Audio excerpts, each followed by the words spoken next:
Каждый рисующий человек сталкивается с проблемой смешивания цветов. Привет, меня зовут Юлия Сайфан, я художница. Сегодня я хочу с вами поговорить о таблицах смешивания. Отсюда вытекает разговор о ограниченной палитре. Пожалуйста, ставьте лайк, комментарий, подписывайтесь. Сегодня будет интересно. 12 цветов, расположенных в круге и показывающих гармоничные сочетания и дополнительные цвета, называется цветовым кругом. Таблица смешивания цветов или же цветовая палитра – это более широкий и фиксированный набор цветов и их оттенков, показывающий, как один цвет смешивается с другим, и это может быть сделано как в виде круга, так и в виде таблицы или же любой другой формы. Обычно в своих видео я показываю, где спрятаны какие цвета на цветовом круге. К примеру, серый в центре, потому что он замешан из всех цветов сразу. Это фуза. К этому я вернусь еще сегодня.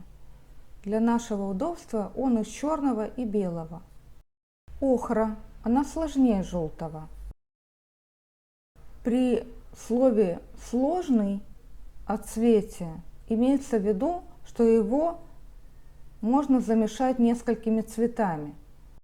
Умбра жженая фирмы Мастер-класс близка к зеленому. Этот цвет тоже можно смешать самостоятельно.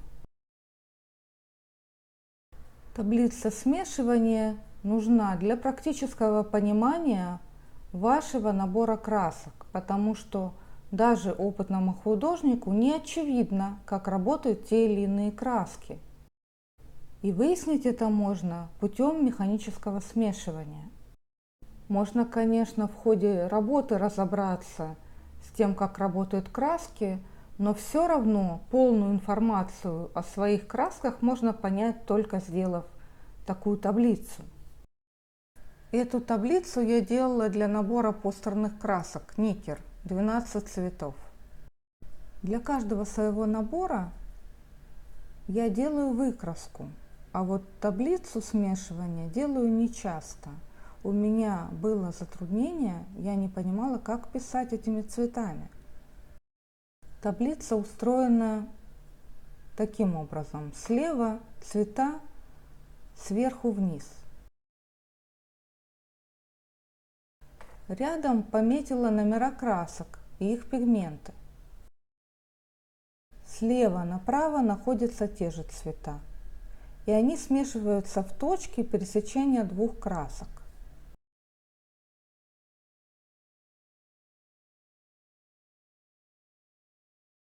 Квадраты, где пересекаются одинаковые цвета, трогать не надо. Слева вверху две пропущенные клеточки, чтобы дать место верхнему ряду, и далее смесям с белилами. Давайте проверим, из чего у меня получилась охра. Видите, из светло-зеленого и оранжевого. А здесь я замешала умбру из веридоновой и оранжевой. Проблема смешивания возникла из-за того, что в этом наборе много цветов с белилами. А как выбрать 2, 3 или 4 цвета и ими писать? Намеренно суженный набор цветов называется ограниченной палитрой. Позволяет создавать целостную гармонию цвета. Выбор цветов для ограниченной палитры – это по сути готовые схемы на цветовом круге Итона. По типу триады. 3 основных цвета – желтый, красный, синий – заменяются чем вашей душе угодно, при условии, что они хотя бы отдаленно напоминают основные цвета. В моем варианте Красный заменен циенной жженой, синий прусской синей и желтый у меня самый обычный, средний. Вы же замешивали для себя цветовой круг. Здесь происходит то же самое с разницей, что это не чистые цвета. Пусть вас не путает сходство с цветовым кругом. Это всего лишь инструмент для понимания работы цветов, смешивания между собой.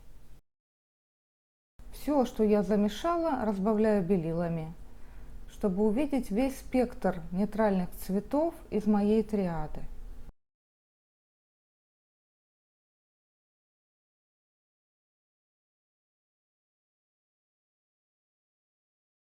Отвлекусь на минуту. Есть что-то важное. Смешанные все одновременно цвета называются фуза. Художники, работающие масляными красками, набирают остатки с палитры, перемешивают эту цветную грязь и используют ее в дальнейшей живописи для усложнения цвета. Часто фуза получается именно такого теплого серого оттенка, как у меня получилось сейчас в гуаши. Акварели и гуаши для этой цели, чтобы усложнять цвета, берут готовый серый. Вторичные зеленый и оранжевый получились удовлетворительные, а фиолетовый стоит добавить. Это мое личное предпочтение, я люблю фиолетовые глубокие. И когда у меня вместо них коричневые, мне кажется слишком плоско по цвету. Для примера замешаю в таблице эти же цвета. На этом листе я уже делала ограниченную палитру. Это была моя попытка сделать палитру Цорна в гуаши. Она не удалась. Расчертила таблицу. И далее делаю все то же самое, что до сих пор с кругом. Добавляю белила, смешиваю между собой все цвета.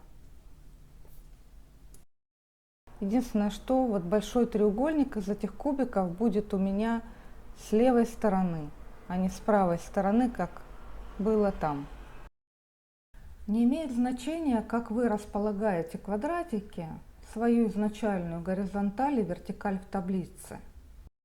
Цель этого упражнения – разобраться со смешиванием новых оттенков. Делайте это в виде таблицы или же в виде круга. В любом случае это упорядочит знания. Промахнулась, попала не в тот квадратик.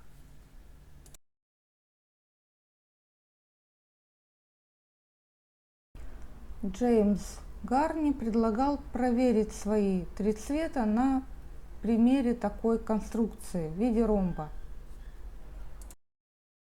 Та же самая система смешивания есть. Желтый, синий, красный. Образуются вторичные, затем вторичные смешиваются вместе. Та самая фуза.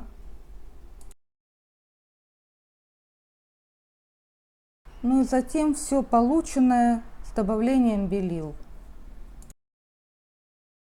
В этом ромбе я пробовала брать разные триады.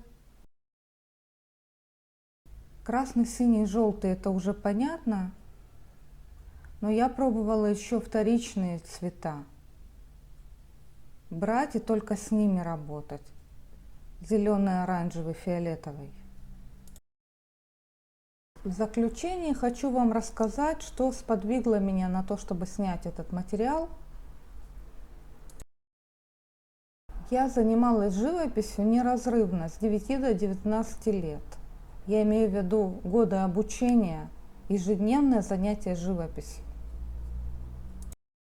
Вопрос о том, как смешивать цвета, не стоял уже десятилетиями передо мной. Но с новым набором Никер 12 цветов, вот эта постерная краска, она меня выбила из колеи. Без таблицы смешивания цветов было не разобраться. Делая любые таблицы смешивания, вы практикуетесь и тем самым развиваете живописную интуицию. Интуиция и опыт в живописи неразделимы. В следующем моем видео я продолжу разговор о ограниченной палитре и покажу готовые системы смешивания.